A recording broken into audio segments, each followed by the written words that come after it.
To say that the Razr Ultra 2025 took me by surprise is a bit of an understatement. The phone is currently the most powerful flip phone on the market, boasting specs that rival even more traditional premium flagships such as the Galaxy S25 Ultra, and with a price that matches Samsung's top tier of the line model for 2025, Motorola seems to have a lot of confidence in the Razr Ultra 2025 following the line's success in recent years. But is Motorola too confident in the Razr Ultra? Does the company have what it takes to charge Samsung level prices for a phone? I have spent a month with the Razr Ultra 2025 and I'm happy to say that Motorola has given us a flip phone that feels so close to perfect, if not for a few quirks. The Motorola Razr Ultra 2025 was announced on April 24 and pre-orders began on May 7, with open sale starting on May 15 in the United States.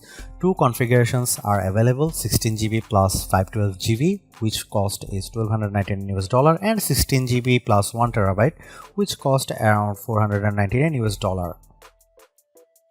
The phone comes in 4 different color options, courtesy of Pantone, Scarab, Rio Red, Everett and Mountain Trail. Availability will depend on the retailer and carrier.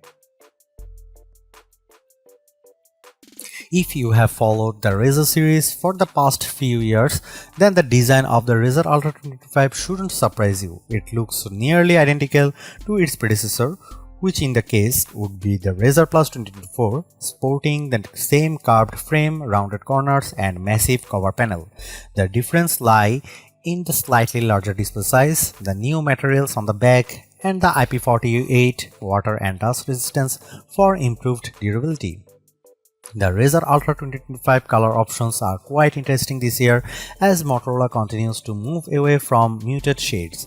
I have the Rio Red color on my unit, which incorporates Motorola's now standard vegan leather and is admittedly the least interesting of the Razr Ultra 2025 colors. I previously spent some time with the soft Alcantara and sturdy wood finishes during my hands-on, and I must say Motorola has given users quite the selection of sensory goodies to choose from. I also like that Motorola switched from a glossy frame to brushed metal as it gives the overall design a rustic sheen. Opening the phone feels great thanks to the new titanium reinforced hinge. It's stronger and makes it easier to open the Razr Ultra with one hand. It almost springs open with a satisfying click, which sounds about as good as it does when closing the phone. When the phone is open, you are greeted with a 7-inch OLED display that looks much punchier than previous models. This is likely a result of the Pantone collaboration, which aims to provide authentic and vivid images. The sharper Super HD resolution also makes content look crisp, while the variable 165Hz refresh rate helps make UI elements move with a sleek, buttery smoothness. Motorola offers 3 display presets for controlling color display: natural, radiant and vivid. I would suggest radiant as it splits the difference and gives you a bit more vibrancy without overdoing it.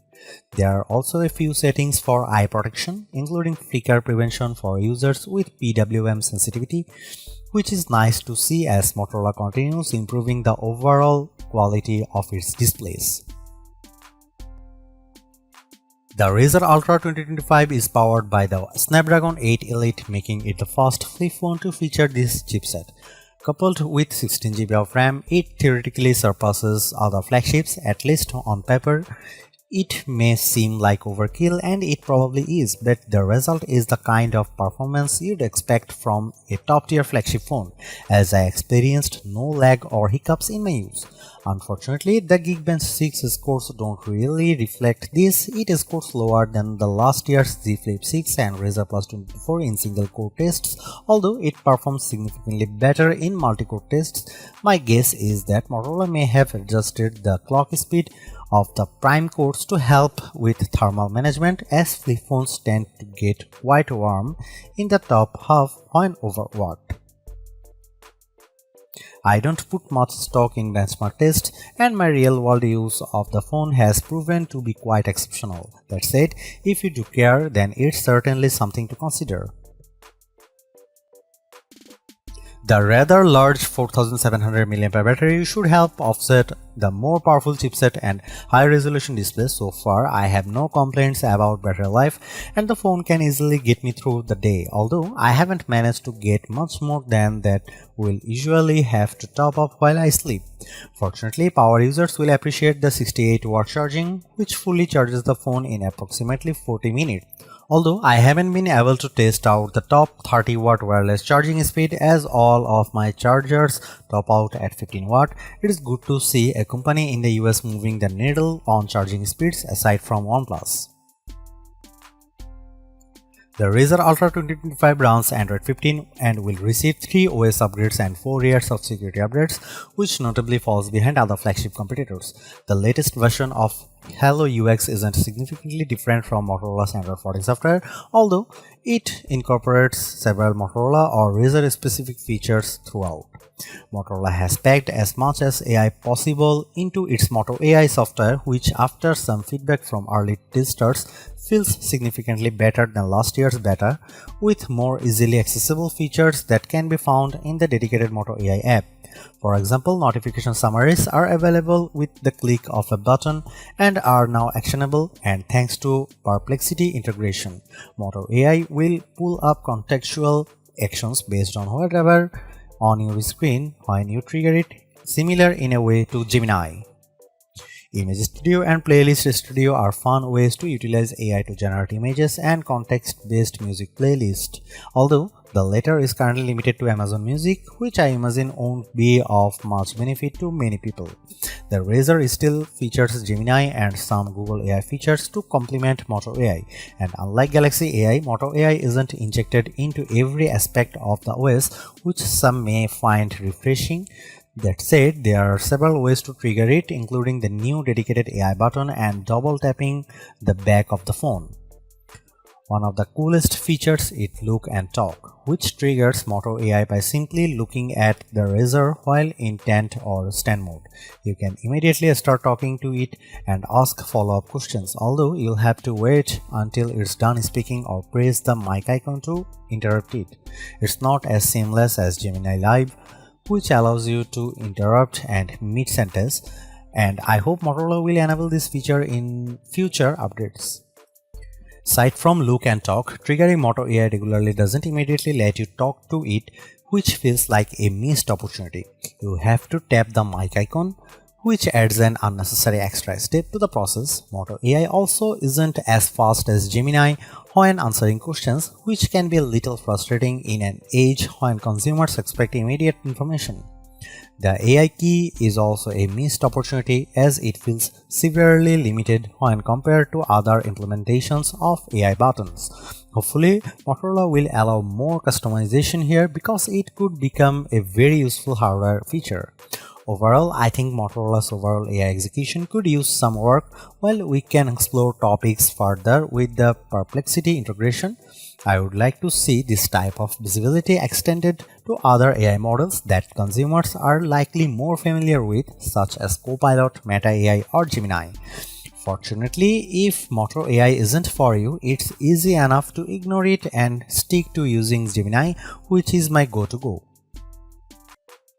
Lo and behold, the Razr Ultra 2025 takes great photos from the primary sensor. Even at 2x zoom, the colors feel much punchier than I'm used to seeing from Motorola, which is likely a product of the Pantone collaboration.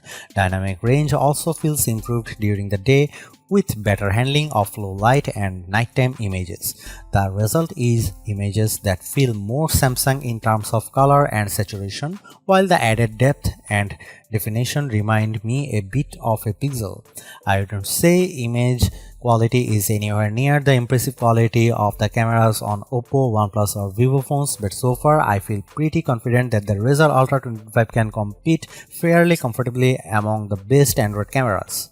Here you can see some camera samples of Motorola Razr 2025 Ultra.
The Motorola Razr Ultra 2025 actually delivers. It's easily the most stylish phone out there, no matter your color or material wise.